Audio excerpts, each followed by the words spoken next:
Trending ngayong araw sa X ang aktres na si Janela Salvador. Ipinagtanggol kasi ng ilang netizen ang kapamilya actress-singer na si Janela Salvador laban sa mga bumabatikos dito matapos niyang bumisita sa ABS-CBN noontime show Night Showtime.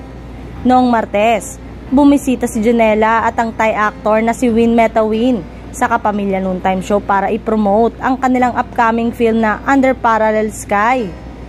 Binanggit din ni Janela ang kanyang upcoming concert at single niyang Headtone. Matapos mag-promote, humingi sa kanya ng sample o patikim ang It's Showtime co-host na si Kim Chu. Pero hindi siya napagbigyan ni Janela. Sample naman Janela sa bago mong hirit ni Kim. Hindi pa man natatapos ang pagsasalita ni Kim ay agad nang sumagot si Janela. Aniya, medyo pause ako today, kayo na lang, next time promise. Ang sagot niyang ito ay hindi rin nakaligtas sa panunokso ni Vice Ganda. Ginawa itong biro ng TV host comedian sa segment ng show na Especially For You nang ayaw magbigay ng sample ang isa sa kanilang searchy. Banat ni Vice, medyo pao siya. Ngayon, kayo na lang. Kita naman sa mukha ng kanyang mga co-host ang pagkagulat, maging si Kim ay napatawa na lang. Mabilis itong pinag-usapan online kung saan marami sa netizen ang bumatiko sa anilay pamamahiya ni Janela kay Kim.